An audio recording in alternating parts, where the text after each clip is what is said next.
Next episode की शुरुआत यहाँ पर लुओजिया ट्राइब से होती है, जहाँ पर हम देखते हैं कि कुछ बच्चे खेलते खेलते वांगलिंग के उस केव की तरफ बढ़ते जा रहे थे। ये देखकर मास्टर और यंग हुआ उन्हें रोकते हुए कहता है कि बच्चों, मैंने तुम्हें मना किया था ना, कि यहाँ पर आना मना है। वो इमोर्टल उस केव के अंदर कल्टीवेशन कर रहा है, मैं नहीं चाहता कि कोई भी उसे डिस्टर्ब करे। जो सुनकर वो बच्चे यहाँ पर मास्टर हुआ की बात मानते हुए वहाँ से चले गए, जबकि मास्टर हुआ अपने मन में कह रहे थे कि पता नहीं आखिर वो इमोर्टल उस केव के अंदर कर क्या रहा है। पूरे 3 महीने गुजर गए, लेकिन वो इमोर्टल उस केव से बाहर नहीं निकला। दूसरी तरफ सीन शिफ्ट होकर यहाँ उस केव अंदर आ जाता है, जहाँ पर हम देखते हैं कि वांगलिंग एक सोल फ्लैग बनाने की कोशिश कर रहा था। साथ ही सर वो अपने मन में कहता है कि अगर मैं यहाँ के लोगों को सोल फ्लैग रिफाइनिंग टेक्निक सिखा दूं तो ये बेहतरीन होगा। वैसे भी सोल फ्लैग एक पावरफुल डिवाइन एबिलिटी है जिससे सीखना भी ज्यादा मुश्किल नहीं है। इस तरह से यहाँ के लोगों की स्ट्रेंथ को इंक्रीज किया जा सकता है। और ये कहती वांगलिंग ने यहाँ पर एक बीस्ट की खाल का इस्तेमाल करते हुए एक सोल फ्लैग बना दिया था। साथ ही सर वांगलिंग वहाँ पर कुछ सोल बीस्ट की सोल्स को बाहर की तरफ निकालते हुए सोल फ्लैग के अंदर ट्रैप करना शुरू कर देता है। साथ ही सर वांगलिंग कह रहा था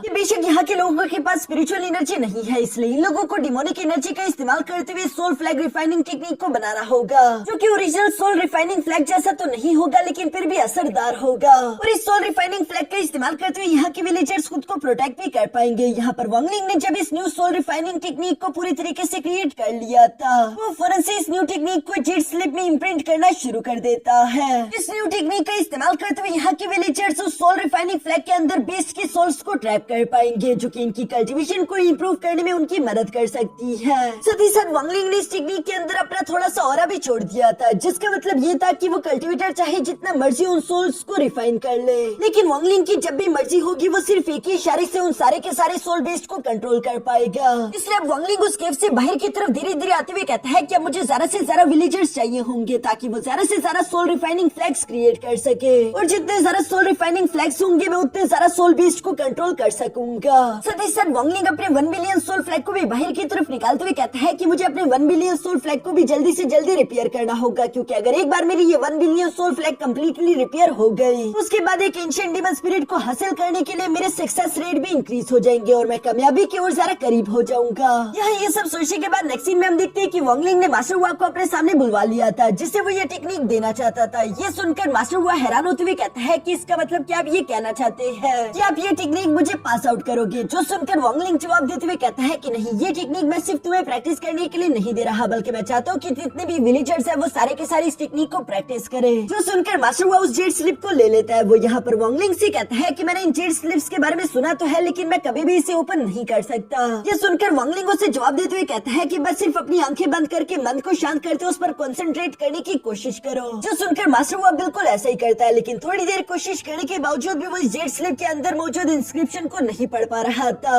ये देखकर वांगलिंग फौरन से मास्टर हुआ की बॉडी को स्कैन करने की कोशिश करता है, जहाँ पर वांगलिंग को समझ आ गया कि मास्टर हुआ की मेंडेरियंस तो ब्लॉक है, इसलिए वो इस जेट स्लिप को सेंस नहीं कर पा रहा है। ये देखते ही वांगलिंग ने फौरन से यहाँ पर मास्टर हुआ की मेंडेरियंस को अनब्लॉक करना शुरू कर दिया, जिस प्रोसेस में मास्टर हुआ को तो काफी ज्यादा तकलीफ हो रही थी, लेकिन यहाँ पर मेंडेरियंस के अनब्लॉक होती मास्टर हुआ की बॉडी के अंदर मौजूद डिमोनिक स्पिरिचुअल एनर्जी काफी अच्छे से फ्लो करने लगी। तो देखकर तो वो काफी ज्यादा खुश हो गए थे। साथ ही साथ वो जेट स्लिप के अंदर मौजूद टेक्निक को भी अब देख पा रहे हैं, जिस पर वांगलिंग कहता है कि इसे अच्छे से याद कर लो, ये सोल रिफाइनिंग फ्लैग को बनाने का तरीका और उसे परफॉर्म करने की टेक्निक है। मैं चाहता हूँ कि तुम ये टेक्निक अपने बाकी के विलेजर्स के साथ भी शेयर करके उन्हें सिखाओ। जो सुनकर तो मास्टर हुआ खुश होते हुए यहाँ पर वांगलिंग के शुक्रिया अदा करने लगे, और साथ ही सर वो वांगलिंग से कहते हैं कि हम तुम्हारा ये आसान कभी नहीं भूलेंगे, क्योंकि कोई भी ऐसी पावरफुल टेक्निक कभी भी किसी को फ्री में नहीं देता। यहाँ पर हम देखते हैं कि मास्टर हुआ ने तो फौरन से अपने सारे के सारे विलेजर्स को काम पर लगा दिया था, जहाँ पर ये बीस्ट को इकट्ठा करते उनकी खाल से सोल रिफाइनिंग फ्लैग्स बनाना शुरू कर देते हैं। साथ ही साथ उस सोल रिफाइनिंग फ्लैग में सोल्स को कैसे ट्रैप करना है ये भी मास्टर हुआ अपने विलेजर्स को सिखा रहे थे। दूसरी तरफ हम देखते हैं कि वांगलिंग ने एक 2nd ग्रेड और एक 1st ग्रेड के यहाँ डीमन क्रिस्टल्स को कंबाइन करते हुए एक 3rd ग्रेड का डीमन स्पिरिट क्रिस्टल बना दिया था, जिसे वो अपनी बॉडी के अंदर डालते हुए रिफाइन करना शुरू कर देता है। यहाँ एक तरफ वांगलिंग अपनी कल्टीवेशन जारी रख रहा था और दूसरी तरफ लुओजिया विलेज के ट्राइब मेंबर्स। जहाँ कुछ दिनों बाद हम देखते हैं कि लुओजिया विलेज का वही नौजवान लड़का जिसका नाम 13 था, सबसे पहले उसने अपने सोल रिफाइनिंग फ्लैग को सक्सेसफुली कंप्लीट कर लिया था, इसलिए उसके विलेज के सब लोग ये देखकर खुश होते उसकी तारीफें कर रहे थे। तभी अचानक मास्टर हुआ भी वहाँ पर आ जाता है, जो कि 13 से कहने लगा कि 13 तुम वाकई में टैलेंटेड हो कि तुमने सबसे पहले अपने सोल रिफाइनिंग फ्लैग को सक्सेसफुली कंप्लीट कर लिया है। अब हम तुम्हारी मदद करेंगे कुछ सोल्स बीस्ट की सोल को इसमें ट्रैप करने के लिए। तब तक तुम थोड़ा धीरज के साथ चलो। ये सुनकर 13 मुस्कुराते हुए जवाब देकर कहता है कि आखिर आप लोगों से किसने कहा कि मेरे पास कोई सोल नहीं है। और ये कहती है 13 ने फौरन से अपने सोल रिफाइनिंग फ्लैग के अंदर से एक सोल बीस्ट को बाहर की तरफ समन करना शुरू कर दिया। जो सोल बीस्ट दिखने में तो काफी ज्यादा पावरफुल लग रहा था। सब लोग उसे देखकर घबरा गए। मास्टर हुआ तो उसे देखते हुए कहते हैं कि ये तो विंग मैन किलिंग लाइन है, जो कि 13 के ऑर्डर पर सामने की तरफ मौजूद एक पहाड़ी पर हमला करते उसे डिस्ट्रॉय कर देता है। ये देखकर मास्टर हुआ 13 से कहने लगे कि आखिर तुमने इस तरह की टेरिफाइंग बीस्ट को टेम कैसे कर लिया। जिस पर 13 जवाब देते हुए कहता है कि जब मैं अपने विलेज से बाहर शिकार करने के लिए गया था तो मैंने देखा कि ये बीस्ट अभी अभी मरा था मेरे सामने, और मैं इस मौके को गंवाना नहीं चाहता था, इसलिए मैंने सोल एक्सट्रैक्शन टेक्निक का इस्तेमाल करते हुए उसकी बॉडी से सोल निकालकर अपने सोल रिफाइनिंग फ्लैग के अंदर ट्रैप कर ली। ये सब कहते हुए 13 तो काफी ज्यादा खुश था। वो किलिंग लाइन बीस्ट को वापस से अपने सोल रिफाइनिंग फ्लैग की तरफ बुलवाना शुरू कर देता है, मगर दूसरी तरफ हम देखते हैं कि उस किलिंग लाइन ने यहाँ 13 के खिलाफ रेजिस्ट करना शुरू कर दिया था। वो 13 के ऑर्डर को नहीं मान रहा था और अचानक से उसकी आंखें रेड कलर की चमकने लगी। मास्टर हुआ समझ गई थी कि वो 13 के काबू से बाहर निकल चुका है। साथ ही हम देखते हैं कि वो किलिंग लाइन यहाँ 13 पर हमला करने के लिए तेजी से उसी की तरफ बढ़ रहा था। जो देखकर मास्टर हुआ उसे रोकने के लिए अपने सोल रिफाइनिंग फ्लैग के अंदर से एक छोटे बीस्ट का इस्तेमाल करने की कोशिश करते हैं, मगर उस किलिंग लाइन ने तो सिर्फ एक ही झटके में उस छोटे बीस्ट को जहाज से मार डाला। और इससे पहले कि वो आगे की तरफ बढ़कर यहाँ 13 पर भी हमला कर पाता, तभी अचानक आसमान से एक स्पिरिचुअल हैंड तेजी के साथ आते हुए यहाँ उस किलिंग लाइन बीस्ट को जमीन के साथ लगा देता है। मास्टर हुआ 13 और बाकी के लोजिया विलेज के ट्राइब मेंबर्स तो ये नजारा देखकर काफी जरा घबरा गए थे, मगर हमें जानने को मिलता है कि ये काम किसी और का नहीं बल्कि वांगलिंग का था, जो कि यहाँ पर आते हुए कहता है कि बदतमीज बीस्ट शांत हो जाओ। यहाँ पर वांगलिंग की वजह से तो वो किलिंग लाइन बीस्ट काफी जरा डर गया था। हम देखते हैं कि वांगलिंग अपने पाम टेक्निक का इस्तेमाल करते उसे छोटा करके वापस से 13 के सोल रिफाइनिंग फ्लैग के अंदर डाल देता है, जिस पर 13 ने वांगलिंग का शुक्रिया अदा करना शुरू कर दिया था कि इमोर्टल आपने मेरी जान बचा ली। जिस पर वांगलिंग उसे जवाब देते हुए कहता है कि तुम हर बार इस तरह लकी नहीं होगे। सोल रिफाइनिंग फ्लैग टेक्निक कोई शॉर्टकट नहीं है। ताकतवर होने के लिए अगर तुम्हें इत्तेफाक से किसी पावरफुल बीस्ट की सोल मिल गई तो फिर भी तब तक तुम उसे अच्छे से कंट्रोल नहीं कर सकते जब तक तुम्हारी कल्टिवेशन इंप्रूव ना हो जाए। तुम्हें पहले अपनी कल्टिवेशन को इंप्रूव करना होगा, उसके बाद ही तुम किसी ताकतवर बीस्ट को कंट्रोल कर सकते हो, वरना इसका बैकलैश तुम्हें उठाना होगा। और ये सब कहती वांगलिंग वहाँ से रवाना हो गया।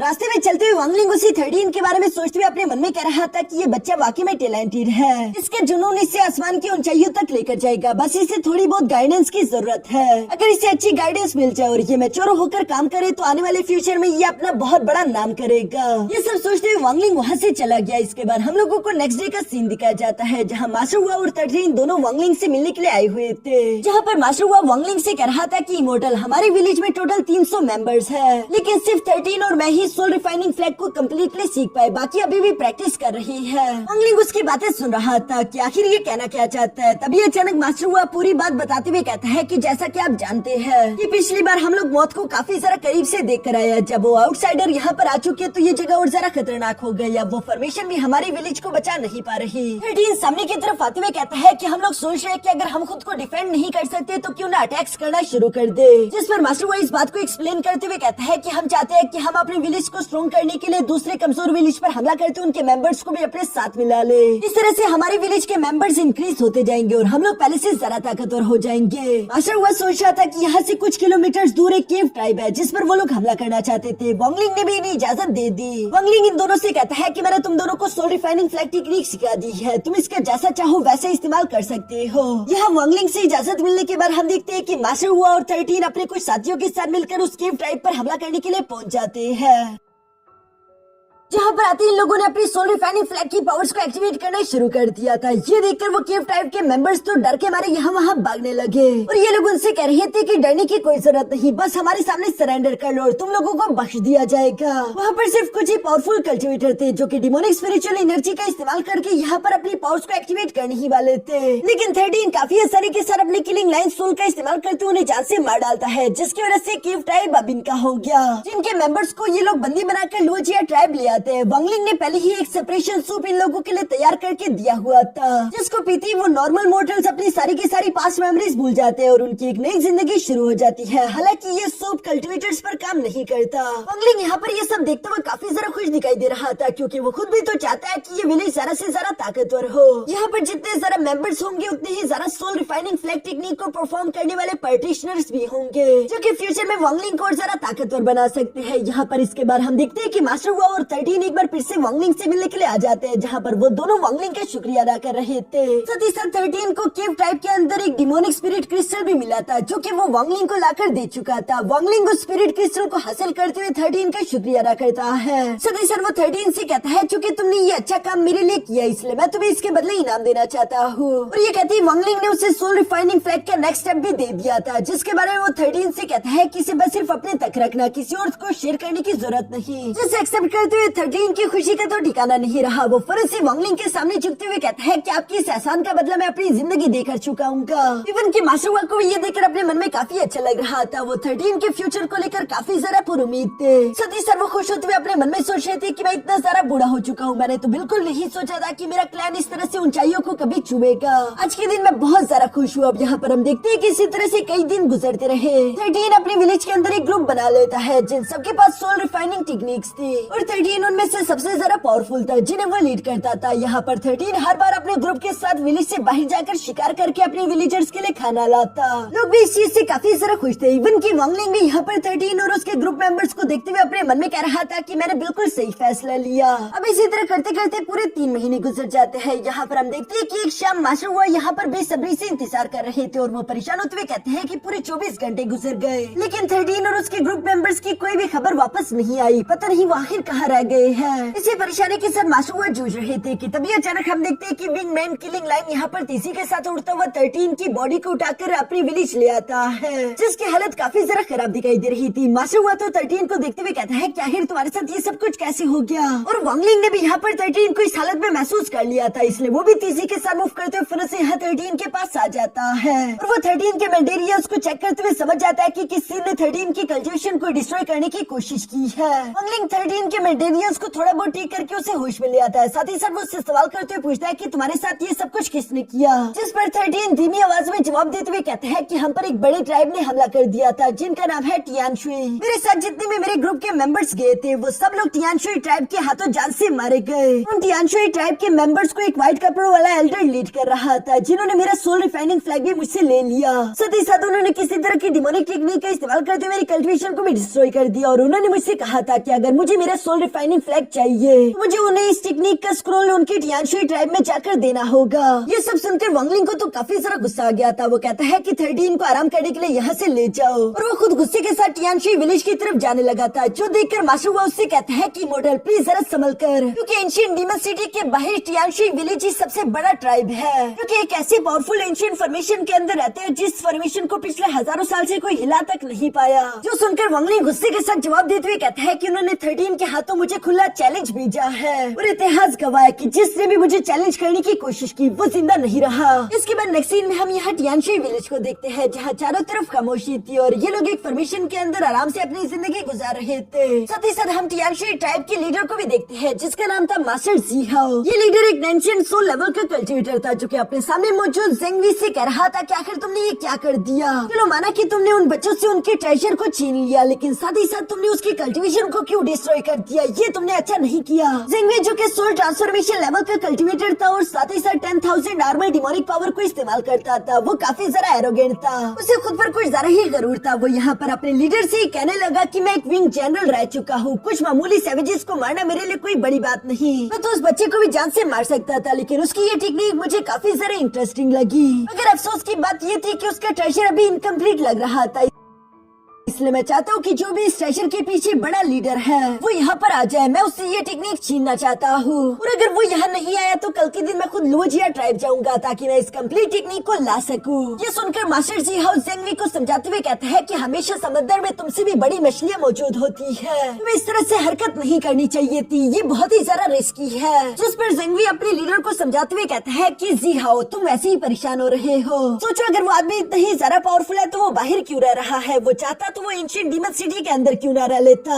इसके बस सिर्फ एक ही एक्सप्लेनेशन है कि लोगों की किस्मत अच्छी थी जो इन्हें ये टेक्निक मिल गई, वो बस कुछ मामूली जंगली है, लेकिन चलो मान लेते हैं कि 1% चांस भी हो कि हमने किसी पावरफुल कल्टीवेटर को नाराज कर दिया हो, तो भी जरा से जरा क्या हो जाएगा, क्या तुम हमारे एंशिएंट फॉर्मेशन के प्रोटेक्शन के बारे में भूल चुके हो, उस फॉर्मेशन के होते हुए कुछ नहीं होगा। यहाँ पर वो अभी बस ये कह रहा था कि तभी अचानक बाहर की तरफ बिजलियां कड़कने लगी, मौसम पूरी तरीके से खराब हो चुका था, क्योंकि वांगलिंग आखिरकार यहाँ पर आ चुका है, जो कि गुस्से के साथ कह रहा था कि कौन है वो इंसान जिसने मुझे चैलेंज किया। लो मैं आ चुका हूँ। जो सुनकर मास्टर जी और जेंग वी अपने घर से निकलकर बाहर आ जाते हैं, जहाँ पर वो देखते हैं कि फॉर्मेशन के बाहर तो एक आउटसाइडर मौजूद है। जिन आउटसाइडर से ये लोग घबराते थे और वो एक सोल ट्रांसफॉर्मेशन लेवल का कल्टीवेटर है, तो इन लोगों का घबराना बनता भी था। वांगलिंग तो मास्टर जेंग वी के कपड़े देखते ही फौरन उसे पहचान गया था और वो उसकी तरफ देखते हुए कहता है तो वो तुम हो। जिस पर मास्टर जेंग वी अभी भी एरोगेंटली जवाब देते हुए कहता है कि हाँ मैं ही हूँ वो। अगर तुम्हें उन बच्चों की मौत के लिए इंसाफ चाहिए तो इस फॉर्मेशन को तोड़कर अंदर आ जाओ और इंसाफ ले लो। ये सुनकर वांगलिंग ने गुस्से के साथ फौरन अपने डिवाइन एक्सट्रैक्शन को बाहर की तरफ निकाल लिया था, जिसे देखकर सब लोग घबरा चुके थे और वो लोग दूर भागने लगे। दूसरी तरफ वांगलिंग उसी के एक पावरफुल स्ट्राइक का इस्तेमाल करते हुए तेजी के साथ उस फॉर्मेशन पर हमला कर देता है, लेकिन उस स्ट्राइक का कोई फायदा नहीं हुआ। वांगलिंग का डिवाइन एक्स पीछे की तरफ धकेला जाता है। ये देखकर वांगलिंग ने इस बार अपनी फुल एनर्जी लगा दी थी और वो एक सेकंड स्ट्राइक कर देता है, मगर सेकंड स्ट्राइक में जितनी ज्यादा एनर्जी थी उतना ही दूर ये डिवाइन एक्स पीछे की तरफ दिखेला गया, जो देखकर तो वांगलिंग हैरान हो गया था। अंदर की तरफ मौजूद जेंग वी ये देखकर जोर जोर से हंसने लगा। वो हंसते हुए वांगलिंग से कहता है कि तुम्हें क्या लगा था कि हम पिछले हजारों साल से यहाँ पर कैसे टिके हुए हैं? अगर तुम्हारे पास हेवन डिफाइंड डिवाइन एबिलिटीज हो तब भी तुम उनका इस्तेमाल करते हुए इस फॉर्मेशन को तोड़कर अंदर नहीं आ पाओगे। मैं तो तुम्हें सिर्फ एक ही मशवरा दूंगा कि अपनी बेइज्जती मत करो और यहाँ से चले जाओ। वांगलिंग उसकी बातें सुन रहा था, साथ ही साथ वो अपने मन में सोचता है कि सच में ये फॉर्मेशन इनडिस्ट्रक्टेबल है, क्योंकि ये मेरे अटैक्स की एनर्जी को एब्सॉर्ब करके उल्टा मेरे ही खिलाफ इस्तेमाल करती है। मुझे कोई और रास्ता सोचना होगा। ये कहती वांगलिंग के दिमाग में एक खुराफाती आइडिया आ गया था, जहाँ पर हम देखते हैं कि वांगलिंग अपने डिवाइन एक्स को नीचे की तरफ जमीन में गाड़ते हुए यहाँ पर उस फॉर्मेशन के चारों तरफ अपनी एनर्जी को फैला देता है, जो कि काफी तेजी के साथ गोल गोल घूमती हुई नीचे की तरफ जा रही थी। ये देखकर मास्टर जेंग वी और ज़्याओ तो काफी ज्यादा हैरान हो गए थे कि आखिर ये आदमी कर क्या रहा है। थोड़ी देर में हम देखते हैं कि वांगलिंग ऊंची आवाज में चिल्लाते हुए कहता है क्या राइज। इसके साथ ही हम देखते हैं कि टियानशी विलेज तो पूरी तरीके से जमीन के साथ ही यहाँ पर हवा में उड़ता हुआ आ चुका था।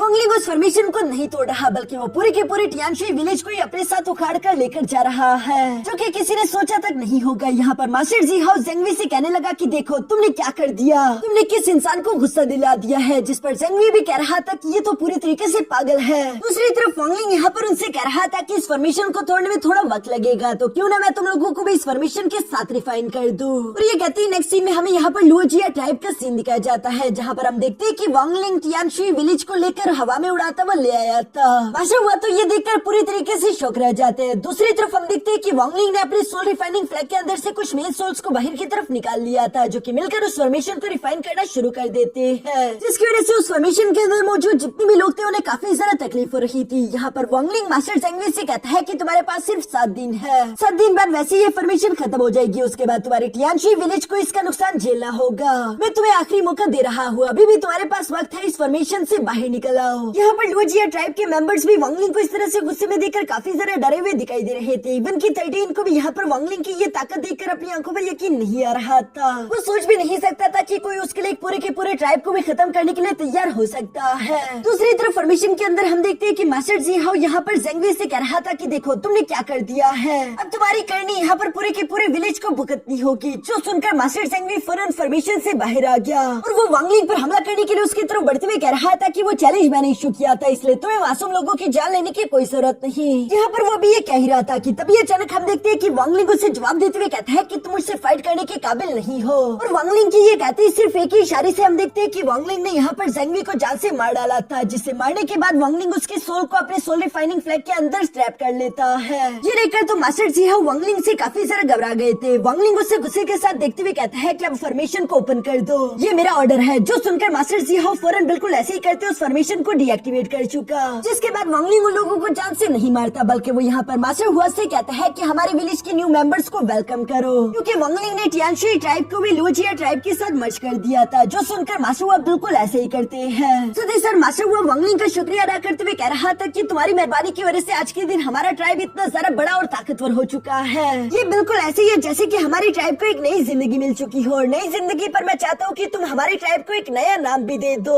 बताइए इमोर्टल कि अब से हमारी ट्राइब का क्या नाम होगा। ये सुनकर वांगलिंग पीछे की तरफ पलटकर उस सोल रिफाइनिंग फ्लैग की तरफ देखता है, जहाँ वांगलिंग को मास्टर डुनडियान के आखिरी अल्फाज याद आए और उन्होंने वांगलिंग से कहा था कि वांगलिंग मुझे तुमसे एक और आसान चाहिए, और वो यही था कि कभी भी सोल रिफाइनिंग सेट खत्म ना हो। इसलिए वांगलिंग यहाँ पर मास्टर हुआ से कहता है कि अब से हमारे ट्राइब का नाम होगा सोल रिफाइनिंग ट्राइब। और इसी सीन के साथ हमारा ये एपिसोड यहीं पर खत्म हो जाता है।